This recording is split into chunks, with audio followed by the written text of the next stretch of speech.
Right, hello nature arters. It was lovely speaking to some of you this week, and now you know why the videos are a little bit makeshift and not particularly finely polished, because it's not really me and it's all very new to me doing it this way. Right, today I'm going to show you something that really it was an idea I got from this book here, which was published in 1963 and I got from a charity shop, and it was something that it formed a basis of quite a lot of a project I did from my A-level work, which wasn't when I was 18, but it was about 18 years ago. So it's this whole idea of cutting paper and making different patterns and different shapes from cutting paper, and different things you can do with it. So, and actually if you look at print from the 60s, you can it very much has this feel about it. So what I'm going to do is, rather than just going through the book, I'm going to cut a few pieces out.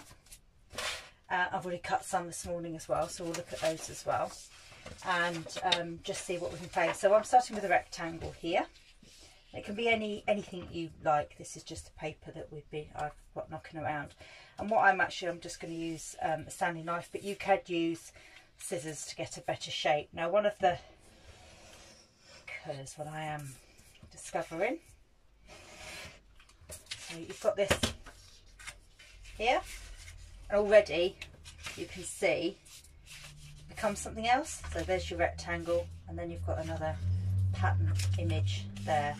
I'm going to cut that way as well.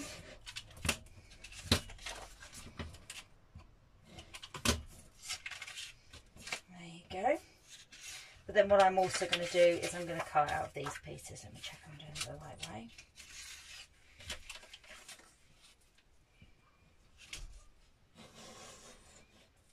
Obviously I'm not say rushing, but I'm not taking as much care as I should do on this, just because I want a few things done. Right.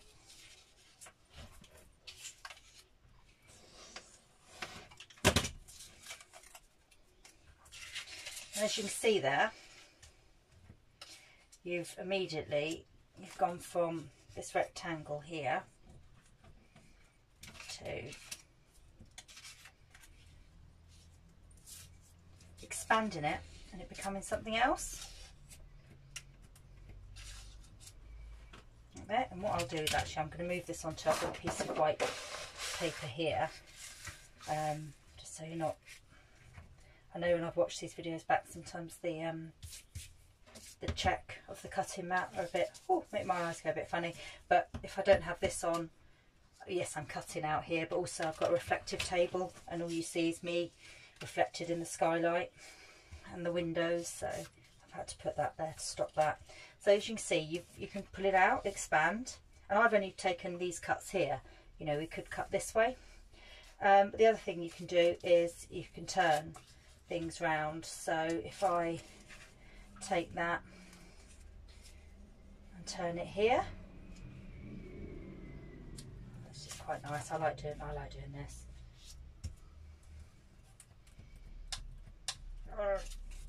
That's when I've got no nails. I used to have lovely nails, and then I started printmaking and painting, and they're just always full of ink and paint, so I don't bother, I just cut them off now. So there you go. So there's again something completely different from your rectangle. I really like that. And this is something actually, a technique I use sometimes for if you're working up patterns and designs and you're looking at different ideas. So that's just one there, and I'm just going to do one where there's a little, so a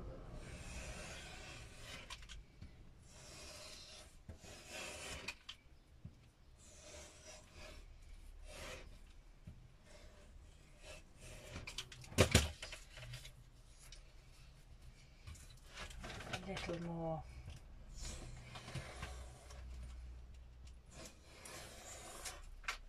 Health and safety, if you are doing this with a Stanley knife, Scalpel, just be really, really careful, especially if you are living on your own or nobody else is around, because you don't want to chop your tips of your fingers off. Right, I'm just going to move that one again over there, slide this on. I actually designed for my A-level, designed whole patterns, and I made a repeat pattern using this technique. Oh, I've actually left that one out. So actually, yeah, that's quite cool, because you could just take things out. So there you go, I've taken that one out. So I'm still keeping the rectangle. This is the endless possibilities. You can just play and play. You see, that's quite nice. I like that. But then I can then add, if I wanted to, this area here. On that one, I might just add on there. Oh, I like that there. As you can see if I can remember where each of the bits go. So all I'm doing is cutting bits out and then just sort of rearranging them. And as you can see, they become, I've gone very different. Should have done this the other way around. But also I can take that out, and then you've got those two bits there. I can add, yeah, lots of playing, lots of different ways of doing things. Right, what I'm going to do is pop them back there. And this is, I did this one, and I'm going to use, she says, confidently thinking she's got a pair of scissors. Yeah, a pair of scissors for this, because I've got more control over the scissors.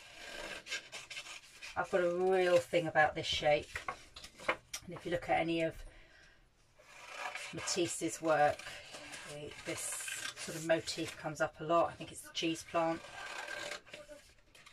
So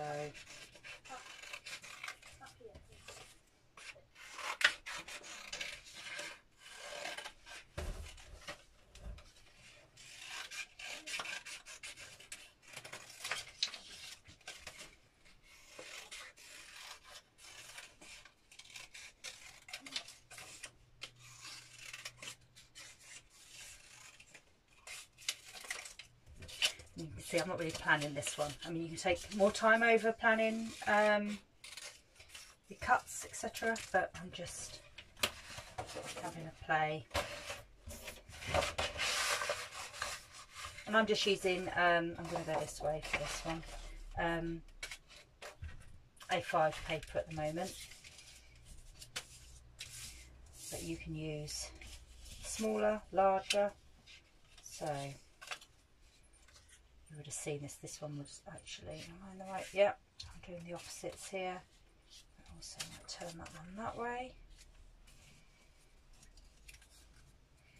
Just turning things around. Oh, I like that. And just having a, you know, you can also turn on this way. Things don't have to match exactly, just have a play.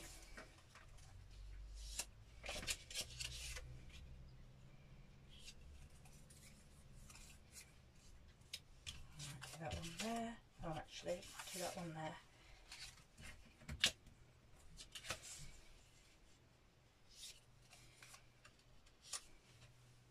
Okay, just have a play, have a little experiment that way. So that's basically the technique. And another one, I'm just going to show you another one because they had it on the in the book. Which, so if you were to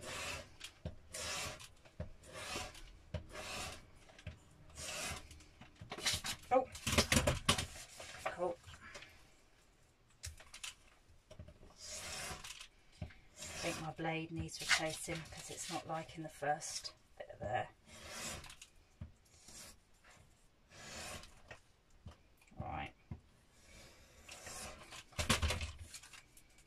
Not cutting through the first bits there. Right, let's do that. So these are just simple cut throughs, no shape, you know, great, have a little bit of curve to it. This one there.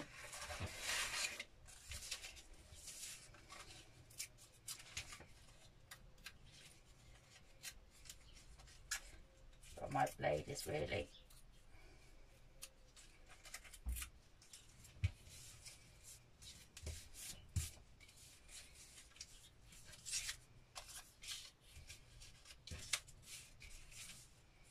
You can see, so we've gone from, let's see where that one's come from. I'll put them in the right order.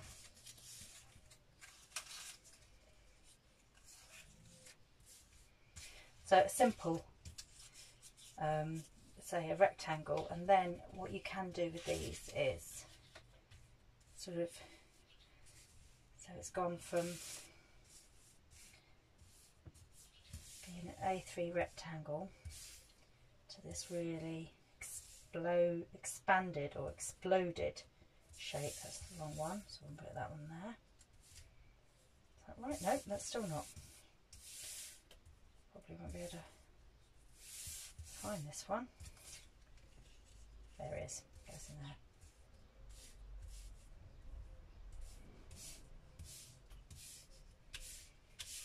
And this way you can kind of, but also you can move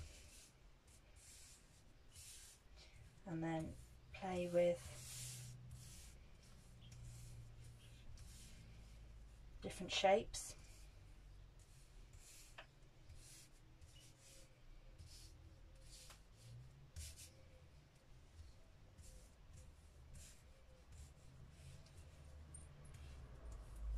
Just have a little, you know, even just like that, just straight, you know, it's very simple cuts. You can have a really play around with different kind of patterns and shapes. So, right, I'm going to move that one off because I'm going to show you something that, particularly if you're one of the card makers, you've got lots of those. If you wanted to keep it, you don't have to. Those your little sticky foam pads, your spacers, I don't know what they're technically called. I use them for mounting prints, but I know for card making you do it for those multi-layered cards, but I don't know its technical term. So what you can do, right, this is like a massive jigsaw but with no picture on for me to see which way I'm going. So I'm just going to have a, I am going to turn this around the other way. And I'm going to have a little play, try and remember where everything went, what I wanted. This one was here, wasn't it?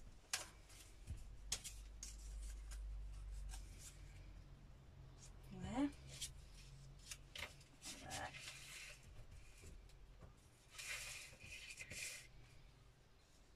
Oh, I can't remember, it's that one there, wasn't it? Not that it matters, it really doesn't matter. I could move it wherever I want. And as you see, I've not even, that's not even that straight. I'm going to make it really not straight actually. And then what I can do is I can put my yellow one over the top. So I say, if you wanted to keep something like this and play with this, you could stick these down and then put those spacers on. And that will give it a lift. Right, let's have a look. And then I've got a green one that I cut earlier, I'm going to put over the top. I was playing with this. Put that one there because I can't remember what I did with this one. So, and I'm just going to expand this one, I think.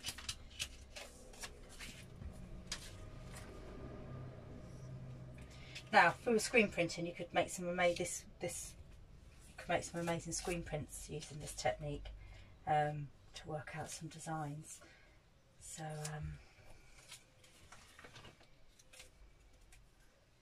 I kind of think, yeah, might do later.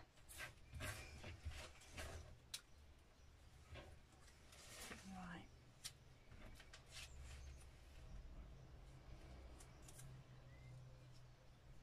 I'm sure. Do that. I'm not even sure if they match actually. Yeah, no, I think they do come from this bit here. So you can see lots of different options with this. You can really really play, and as I say, it's I can show you some here. See these? I mean, that's a classic 60s kind of print, which I love. I love all that. Just by taking them, so you can do the expansion. But if you can see this one, I don't know if you can see this one here. It's by cutting something out and then folding it back. So just by taking these ones and folding, you get these images that you can play with. So it's actually a bit of yellow one, wasn't it? So you can play there. So you can really have a bit of an experiment, and then when you're finished, you can just sort of, that's it, start again, do something else. Now the other thing I did with these early on today is this is what I've been at a conference today via webinar, and this is what I was doing while I was listening to everyone chat. So these are the ones I cut this morning, but I've drawn around them. So basically, take my nice yellow one now. Really like this yellow one. I say it's a bit bigger than the A4 piece of paper, but I'm not worried about that. I don't mind going over the edges.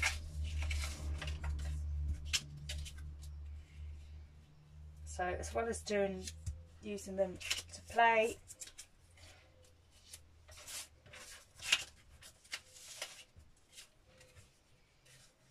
I've done that, and what I've done is I've just drawn around them, and I've drawn around this one set like this, and then what I've done is I've layered another colour over the top like I did on the piece of paper to show you what they look like, and then drawn around that one. And then all I'm doing with these is I'm just using marks to, you know, if you're into colouring books or anything like this. I've just done I'm just doing squares, stripes, circles, but if you Google Zentangles, they can show you some really fabulous little patterns you put in each individual area. You can also just colour them in different colours if you wanted to. I just didn't have any colour pencils or felt tips in the shed this morning, so I just used a biro and was just playing. And I was only going to do a couple, and then once you start doing it, you find it's quite addictive and you want to do a bit more. So today's task is just playing with paper, expanding, turning, opening, moving the shapes around, adding different colours, layering up. And if you do want to send me some pictures of what you've done, you can either email me, or if you put it on the Creative Gym page, that'd be great, so I can have a look and see what you've been doing. It's not compulsory, but it'd be great to see what you've been up to, actually. Okay, thank you all.